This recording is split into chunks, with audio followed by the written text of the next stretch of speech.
अस्सलाम वालेकुम। इस वीडियो ट्यूटोरियल में हमने बेसिकली एक बिल्डिंग है उसकी एक्सीवेशन फाइंड आउट करनी है। तो सबसे पहले मैं आपको ये बताऊंगा कि हमें किसी भी जो बिल्डिंग है उसकी एक्सीवेशन फाइंड आउट करने के लिए क्या चीज़ें हमें ज़रूरत पड़ती हैं। तो सबसे पहले मैं इसके आपको जो फ्लोर प्लान्स हैं वो दिखा देता हूँ। ये मेरे पास एक इस बिल्डिंग का फ्लोर प्लान है। ये एक स्कूल का एक स्ट्रक्चर है, स्कूल की बिल्डिंग है और कन्फाइंड स्ट्रक्चर ये बिल्डिंग है। इसमें एक प्रिंसिपल रूम, क्लासरूम और ये तकरीबन 4 क्लासरूम हैं। ये हमारे पास टॉयलेट्स हैं और ये हमारे पास जो दरमियान में जो है स्टेयर्स ऊपर जा रही हैं। ये इसका फर्स्ट फ्लोर है, ठीक है। सेम जो नीचे था वही स्ट्रक्चर कॉपी होके ऊपर चले गया। सामने इसके वरांडा है और ये सारे जो हैं ये इसके कॉलम्स हैं, पिलर्स हैं। अब हमने इस बिल्डिंग की जब हमने एक्सीवेशन फाइंड आउट करनी है तो हमें इसके लिए इसकी जो स्ट्रक्चर की ड्राइंग है हमें उसको देखना पड़ेगा कि हम कौन सी फाउंडेशन जो है वो इसमें इस्तेमाल हो रही है। ये बेसिकली एक सेपरेट फाउंडेशन है और आप इसको अगर यूँ देखें तो ये सेम वही कॉलम लेआउट प्लान है, लेकिन जब हम फाउंडेशन और कॉलम लेआउट प्लान इसका देखते हैं तो इसमें हमें पता चलता है कि हमारे पास फाउंडेशन किस तरह की है। अब आप ये देखें कि WF2 ये जो है ये WF2 बेसिकली ये इसके जो सेक्शन कटा हुआ है यहाँ से WF2 ये WF1 है और ये जो सामने है ये मेरे पास आइसोलेटेड फुटिंग है इसकी और ये भी मेरे पास आइसोलेटेड फुटिंग है जिसमें 2 कॉलम जो हैं वो एक फुटिंग के अंदर आ रहे हैं।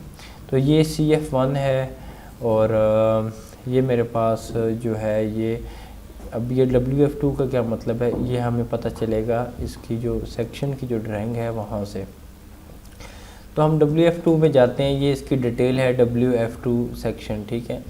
इससे हमें क्या पता चलता है कि हमें जो हमारा ग्राउंड फ्लोर है उससे हमने जो एक्सीवेशन है जो खुदाई करनी है वो 4 फुट मिनिमम करनी है और सबसे नीचे 3 इंच की PCC है, उसके ऊपर 9 इंच की जो है हमारे पास RCC है और जिसकी जो हमारे पास विड्थ है वो टोटल 4 फुट जो है वो RCC की है, 3 इंच जो है वो दोनों तरफ से बड़ी होगी तो टोटल 4 फुट 6 इंच बन जाएगा। यहाँ से लेके इस पॉइंट से लेके इस पॉइंट तक 4 फुट 6 इंच बन गया, ठीक है।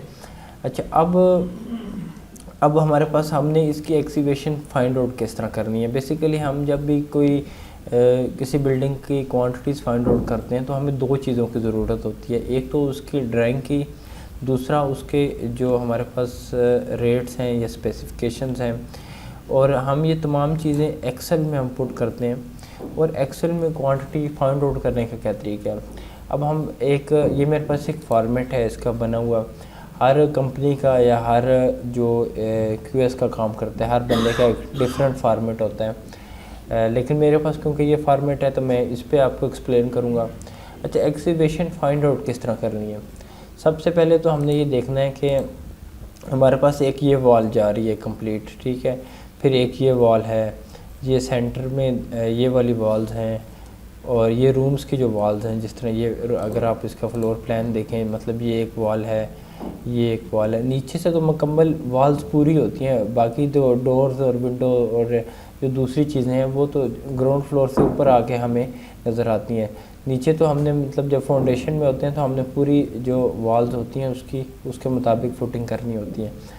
तो अब ये वॉल है, ये मतलब कंप्लीट वॉल जा रही है, तो ये देखें जिस तरह। अब सबसे पहले हमें एक जो अच्छा तरीका है जो प्रोफेशनल मेथड है वो ये है कि हम ग्रिड प्लान बना लेते हैं किसी भी बिल्डिंग की एक्सीवेशन फाइंड आउट करने के लिए। ग्रिड प्लान होता क्या है?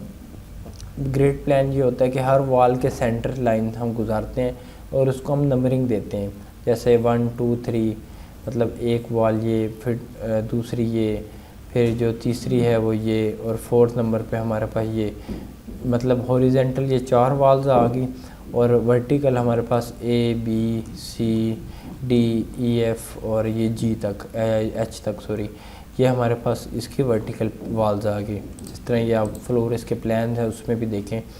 लेकिन ये वाली जो बात की वॉल्स हैं, ये हम फ़िलहाल इसकी फाउंडेशन हमें बनाने की ज़रूरत नहीं है। ये 4.5 इंच की जो वॉल्स हैं इसके, ये हम सिर्फ सिंपल पीसीसी करके उसके ऊपर भी रख सकते हैं। लेकिन जो मेन स्ट्रक्चर है वो ये इन वॉल्स पे बना हुआ है, जो आपको 1 2 3 4 ये वाले ग्रिड्स हैं, और ABCDEFGH तक जो है वर्टिकल ग्रिड्स हैं, वॉल्स हैं।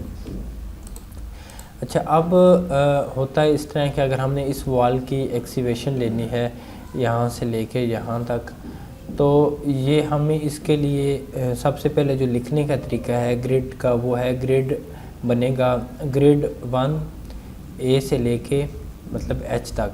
इसका मतलब है कि हम ये कंप्लीट वॉल ले रहे हैं, इसकी हम क्वांटिटी फाइंड आउट कर रहे हैं। तो यहाँ पे हमारे पास ग्रिड 1, आगे हमने इसको डाला /A से लेके H तक, और WF2 का मतलब है कि ये WF2 है, ठीक है। और अब हमने इसको देखते हैं, इसका सेक्शन देखते हैं WF2 का। तो सबसे पहले लेंथ हमें कैसे फाइंड आउट करनी है? लेंथ हमें फाइंड आउट करनी है इस पॉइंट से लेके इस पॉइंट तक। ये इसको मैं मेजर भी कर लेता हूँ। क्यों इसकी वजह क्या है? इसकी ये वजह है कि हमने इसको इस पॉइंट से इसलिए मेजर किया, ये 116 फुट और 6 इंच कि हमारे पास जो एक्सीवेशन होनी है वो यहाँ से मतलब इस पॉइंट तक होनी है, ठीक है। ये वाली जो लाइन है ये एक्सीवेशन की लाइन है, ये जो येलो लाइन है ये हमारे पास PCC जो होती है, जो लीन होती है, उसकी लाइन है। जब हमने ड्राइंग बनाई तो इस ड्राइंग का मकसद ये है कि हमें आसानी से इससे जो क्वांटिटीज़ हैं वो ले सकें। अच्छा, अब इस पॉइंट से हमने जब ले लिया तो ये हमारे पास हो गया 116 फुट 6 इंच। इसको हम एक्सेल में जाते हैं। अब यहाँ पे हमारे पास ये वाला जो सेल है नंबर्स का है, नंबर्स जो हमारे पास आएंगे 1 नंबर आएगा। अब जो लेंथ है वो 116 फुट 6 इंच आएगी। मतलब 6 इंच को जब हम फिट्स में कन्वर्ट करेंगे तो उसको हम 12 पे डिवाइड करेंगे तो 0.5 बनता है। सॉरी, ये मैंने 5 को किया, 6 को जब 6 इंच को हमने तो वो 0.5 बनता है। तो हमेशा जब आप QS का काम करें तो आपने हमेशा इंचेस को फुटों में कन्वर्ट करके लिखना है, क्योंकि हमेशा सारा काम जब फुट्स में हो रहा है तो फिर इंचों को भी आपने लाजमी फिट के अंदर कन्वर्ट करके फिर आपने लिखना है। अच्छा, उसके बाद जो इसकी विड्थ है, मतलब इस पॉइंट से लेके यहाँ तक, अब मैं आपको एक चीज़ समझाता हूँ कि अब ये WF2 है ना, अब यहाँ से यहाँ तक आप मेजर करें तो ये 4 फुट 6 इंच बनता है, और ये जो है ये 3 इंच है, ये भी 3 इंच है। तो अब इसका हम सेक्शन देखें, ये देखें 4 फुट 6 इंच बनता है, 3 इंच ये वाली चीज़ है, मतलब PCC जो बड़ी हुई है दोनों तरफ से, ठीक होगा। अच्छा, अब टोटल जो विड्थ बनेगी वो बनेगी 4 फुट 6 इंच, मतलब इस सेल में आएगा 4 फुट 6 इंच। तो ये जनाब इसकी विड्थ होगी हमारे पास, मतलब 4.5, मतलब वही जिस तरह मैंने बताया कि 6 इंच को हमने फिट में कन्वर्ट करके लिखा। अच्छा, अब हमारे पास जो इसकी डेप्थ है वो कहाँ से पता चलेगी? जैसे मैंने पहले इसका जो सेक्शन है उसमें दिखाया, ये लिखा हुआ ग्राउंड फ्लोर, ठीक है। इससे नीचे हमारे पास कितना लिखा हुआ है? 4 फीट मिनिमम या R एज़ पर साइड, मतलब कुछ एक्सीवेशंस होती हैं, हमें साइड पे उसको एडजस्ट करना पड़ता है। मतलब ज़मीन का लेवल अप डाउन है तो उसके मुताबिक हम ऑन द साइट इसको डिसीजन करते हैं कि हमें कितना नीचे जाना है। लेकिन 4 फीट मिनिमम का मकसद है कि कम से कम 4 फीट तक आपने जो है वो नीचे एक्सीवेशन करनी है, बाकी जो है एज़ पर साइट आप उसकी एडजस्टमेंट कर सकते हैं। तो इस सेल में हमारे पास आएगा 4 फीट, ठीक है। तो ये अब हमने जो क्वांटिटी फाइंड आउट करनी है वो बेसिकली CFT में करनी है। तो अब हम इन चारों चीज़ों को मल्टीप्लाई करना है हमने, नंबर्स को, लेंथ को, विड्थ को और डेप्थ को। तो टोटल हमने जब मल्टीप्लाई किया सबको, ये मैंने फार्मूला लगाया, इन चारों सेल्स को आपस में मल्टीप्लाई किया तो ये मेरे पास इसकी क्वांटिटी आ गई। अच्छा, अब हमारे पास जो दूसरी वॉल है वो है ये वाली, मतलब ग्रिड 2। अब हमारा चलेगा ग्रिड 2। एक बात हमेशा याद रखें, क्यूएस में क्वांटिटी सर्वेइंग में आपने हमेशा हॉरिजेंटल वॉल्स पहले लेनी है, वर्टिकल वॉल्स आपने बाद में लेनी है। तो मैं पहले हॉरिजेंटल वॉल्स ले रहा हूँ, जिस तरह ये ग्रिड 1 है, अब मैं ग्रिड 2 लेने जा रहा हूँ। तो ग्रिड 2 और यहाँ से फिर मैं इसको ए से लेके एच तक मैंने इसको कंप्लीट लेना है। तो ये मेरे पास, और दूसरा इसमें मेरे पास जो है फुटिंग है वो WF1 है। तो ये बनेगा ग्रिड 2 ए से एच WF1। ठीक है, ये देखें जिस तरह ग्रिड 2 ए से एच WF1, ये एक वाल है, मतलब एक नंबर है। नंबर्स का मतलब होता है कि कितने वाल्स हैं। ये अब जिस तरह सेंटर वाली वाल्स हैं ये ज़्यादा नंबर बनेंगे। तो अब ये हमारे पास क्योंकि एक वाल है तो हम इसमें जो नंबर्स का सेल है उसमें हम एक ही रहने देते हैं। अच्छा, अब इसकी जो लेंथ है वो हमने कैसे फाइंड आउट करनी है। अब हमने जो इस वाल की जो लेंथ फाइंड आउट की थी वो हमने बाहर से की थी कंप्लीट, ठीक है। लेकिन ये हम अंदर वाली वाल्स हैं, इसकी जो लेंथ है वो हम अंदर से फाइंड आउट करेंगे इनर साइड से। तो इस पॉइंट से लेके, मतलब ये एक्सीवेशन का पॉइंट है, ये येलो लाइन PCC की है, ये यहाँ से लेके हम इस पॉइंट तक, तो ये हमारी बनती है 107 फीट और 6 इंचज़, 107 फुट और 6 इंच हमारे पास इसकी लेंथ आ गई, मतलब 107.50। अच्छा, अब इसकी जो विड्थ है सॉरी, विड्थ इसकी हमारे पास अब WF1 की हम डिटेल देखते हैं। तो कंप्लीट जो हमारे पास विड्थ बन रही है वो बन रही है, हम इसको यहाँ से मेजर कर लेते हैं। तो ये 5 फुट बन रही है, 5 फुट हमारे पास इसकी विड्थ है, तो हम इस सेल में 5 लिखेंगे। हाइट जो या डेप्थ है वो हमेशा सेम रहती है, विड्थ और लेंथ चेंज होंगी, लेकिन जो उस सेक्शन के मुताबिक हमारे इसकी भी, क्योंकि यहाँ पे देखें ये भी लिखा हुआ है, ये भी 4 फीट मिनिमम है, ग्राउंड फ्लोर से नीचे 4 फुट जाना है, तो ये भी हमारे पास 4 फुट ही रहेगा। एंड में हमारे पास CFT का यूनिट आ गया, और उसके बाद ये हमारे पास इसकी हमने चारों को मल्टीप्लाई किया तो हमारे पास इसकी क्वांटिटी आ गई। अच्छा, ये आ गया ग्रिड 2 ए से एच WF1।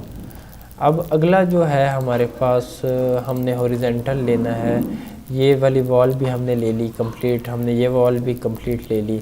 अब ये क्योंकि वॉल नहीं है, ये बेसिकली विरांडा है, फ्रंट जो हमारे पास विरांडा है वो वाला है, मतलब ओपन है।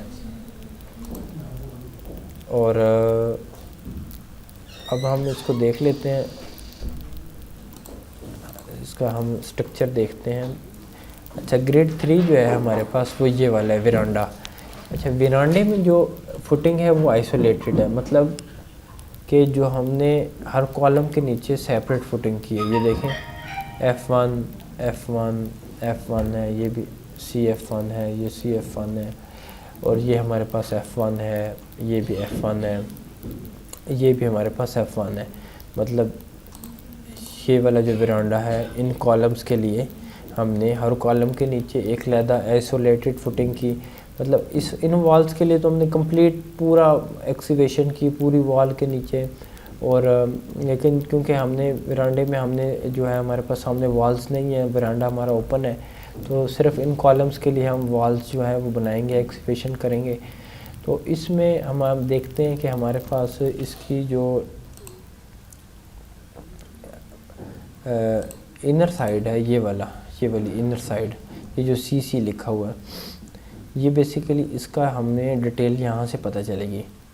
मतलब जो वरांडे में हमने सिर्फ नीचे हम जा रहे हैं, ग्राउंड फ्लोर से 2 फुट नीचे जा रहे हैं, सिर्फ PCC कर रहे हैं 1 फुट चेंज की, फिर ये ब्रिक वर्क कर रहे हैं 13 इंच का, फिर 9 इंच का ऊपर प्लेंथ बीम डाल रहे हैं। तो इसके लिए फिर एक्सीवेशन हमारे पास 2 फुट हो जाएगी। और इसका जो ग्रिड बनेगा वो मैं सबसे पहले मैं ले लेता हूँ ग्रिड 3, और A से लेके मैं इसको ले लेता हूँ D तक।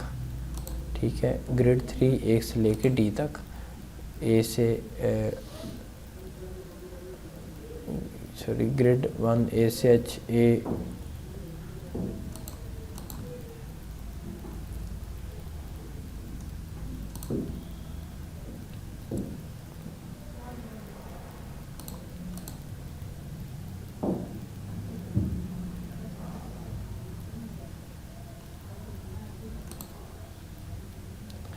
अच्छा, अब हमारे पास जो है वो हॉरिजेंटल जो ग्रिड्स हैं वो शुरू हो गए।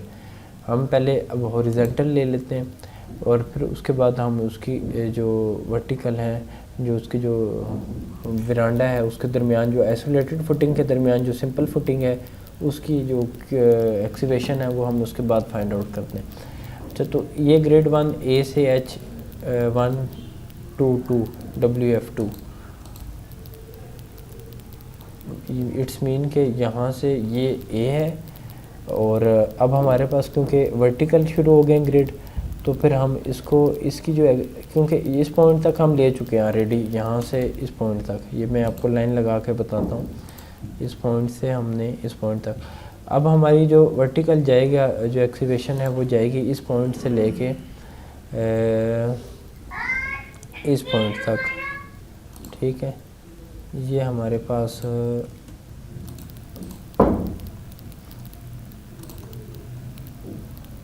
ये देखें, मतलब 17 फुट 7.5 इंच, इसको हम फुटों में जब कन्वर्ट करके लिखेंगे। अच्छा, ये हमारे पास दो वाल्स हैं ए और एच, मतलब जो इसका नंबर्स है ना, मतलब ये भी ए ये भी है, एच ये भी है, तो ये दो वाल्स हैं, तो इसके जो नंबर वाला सेल है वहाँ पे 2 आएगा और जो इसकी लेंथ है वो इस पॉइंट से लेके, मतलब इस पॉइंट से लेके हमने इस पॉइंट ये जो है यहाँ तक लिए 17 फुट 7.5 इंच। और इसकी जो विड्थ है वो भी क्योंकि WF1 है तो वो भी हमारे पास नहीं, सॉरी WF2 है तो वो 4 फुट 6 इंच हो गई, ठीक है 4 फुट। और इसकी जो डेप्थ है वो भी 4 फुट CFT में आ गई, और जब सम किया तो ये हमारे पास ये क्वांटिटी आ गई। अच्छा, आगे हम चलते हैं grade B C D E F और G, मतलब ये वाले इनर वॉल्स, ये वाली जो जिस तरह प्लान में आप देखें जो सेंटर वाली वॉल्स हैं जिन्होंने 2 कमरों को सेपरेट किया हुआ है, पार्टीशन की हुई है, ये वाली वॉल्स हैं। अच्छा, अब इनकी हमने क्वांटिटी की एक्सीवेशन कैसे फाइंड आउट करनी है। सबसे पहले तो हमने ये देखना है ग्रेड कौन से हैं। बी ये हम ले चुके हैं ए से एच तक, बी सी डी ई और एफ़ और उसके बाद जी।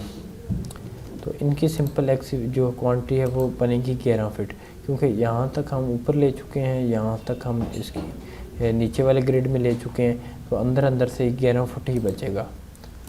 तो इसके मेरे पास 6 नंबर हैं, क्योंकि ये देखें 1 2 3 4 5 6 वॉल्स हैं। इसकी 11 फुट आ गई और इसकी जो हमारे पास ये WF1 है तो 5 फुट हो गई, और जो इसकी डेप्थ है वो सेम रहेगी 4 फुट, और ये CFT में आ गई, तो हमने जब सबको मल्टीप्लाई किया तो ये वाली क्वांटिटी आ गई। अच्छा, अब हमारे पास कौन सी है ग्रेड 3 A से D। ग्रेड 3 जो है वो ये वाला है, A से D मतलब है कि ये वाली जो है 12 फुट 3 इंच जमा 14 फुट 3 इंच, मतलब इसको छोड़ के इसकी हम बाद में लेंगे F1 की। तो अंदर से मतलब 2 फुटिंग्स के दरमियान में ये जो बनता है ये वाला डिस्टेंस 12 फुट 3 इंच प्लस हम 14 foot 3 inch plus 14 foot 3 inch, इन तीनों को हम जमा कर लेते हैं यहाँ साइड पे। 12 प्लस 14.25 प्लस 14.25, तो ये मतलब 40 फुट और 9 इंच बनता है। तो ये हमारे पास तकरीबन 40.75, ठीक है। और जो इसकी जो हमारे पास विड्थ है सी की वो 1 फुट 6 इंच है, वो यहाँ से 1 फुट 6 इंच आएगी, मतलब 1.5। और इसकी जो जिस तरह मैंने पहले बताया था कि इसकी जो डेप्थ है वो 2 फुट है, तो इसमें हमारे पास 2 फुट आ जाएगा। इसको हम CFT में लेंगे तो, और सबको हमने मल्टीप्लाई किया, ये आ गई, ठीक है। अब ग्रेड 3 A से D हमने ले लिया, मतलब ये वाली,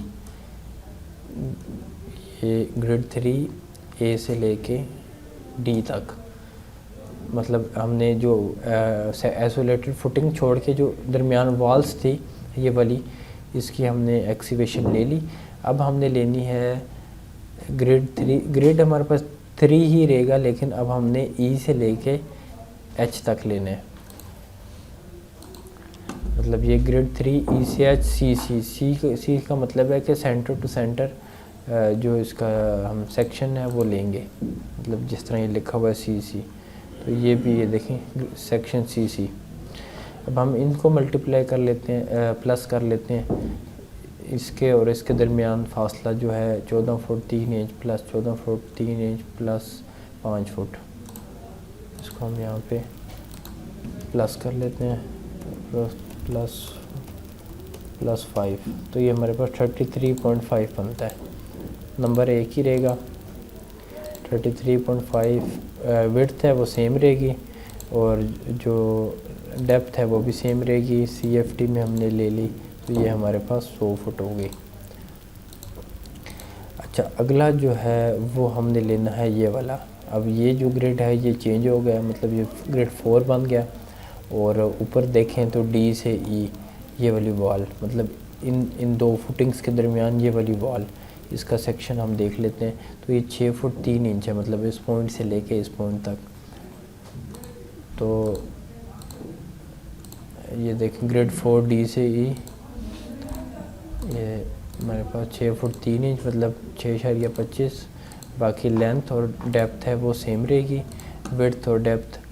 और ये CFT में आ गई, इसको हमने मल्टीप्लाई कर लिया। अब हमारे पास कौन सी फुटिंग रहेगी? अब हमने ये वाली वॉल्स भी ले ली, ये वाली वॉल भी ले ली, ये वाली वॉल्स भी ले ली, इंटरनल वॉल्स भी हमने ले ली। फिर ये वाली इसकी भी हमने एक्सीवेशन ले ली। जो दो सामने जो वरांडा है उसके कॉलम्स के दरमियान में जो हमारे पास थी वॉल्स थी, हमने उसकी भी ले ली एक्सीवेशन। अब हमारे पास ये रह गई आइसोलेटेड फुटिंग, मतलब F1 और CF1। तो F1 की जो है वो हम यहाँ से देख लेते हैं।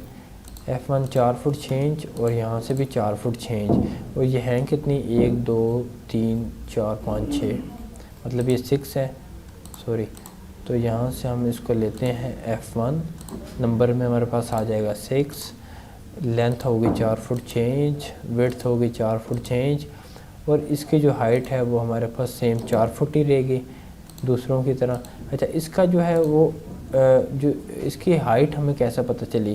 बेसिकली इसकी हाइट के लिए हमारे पास जो है वो एक टेबल है हमारे पास, ये वाला, ये देखें, ये तो RCC की है। और लेकिन हमेशा याद रखें कि जब हम इस तरह की फुटिंग में काम करें तो हमारे पास जो इसकी आइसोलेटेड फुटिंग है उसकी लेंथ भी सेम ही होती है जितनी हमारे पास दूसरी जो वॉल्स हैं उसकी हम डेप्थ है उसकी हम कर रहे हैं, तो इसकी डेप्थ भी हमारे पास सेम रहेगी। अब एंड में जो हमारे पास आखिरी बचा है वो बचा है CF1। CF1 हमारे पास कितनी है, 2 हैं, ये देखें 1 और 2, ये 2 हो गया। और इसकी हमारे पास जो विड्थ है वो है 4 फुट 6 इंच और 7 फुट नहीं, इसकी हमने यहाँ से पूरी लेनी है, इस पॉइंट से लेके इस पॉइंट तक 10 foot 3 inch, 4 foot 6 inch width है और 10 फुट 3 इंच हमारे पास लेंथ है, 4 फुट डेप्थ है। और CFT में हमने इसको किया, इन चारों को मल्टीप्लाई किया तो इसकी आ गई। अब हमने क्या करना है, अब हमने इन सब कुछ प्लस कर लेना है। ये देखें, ये हमने इन सबको प्लस कर लिया, 7298 7298 CFT 7298 CFT, मतलब 7 सैकड़े से कुछ ज़्यादा हमारे पास इस बिल्डिंग की एक्सीवेशन निकली है, जो मैंने यहाँ बैठ के आपके सामने फाइंड आउट की है। उम्मीद है इंशाल्लाह आपको ये वीडियो आपके लिए हेल्पफुल साबित होगी। वीडियो देखने के लिए शुक्रिया। अल्लाह हाफिज़।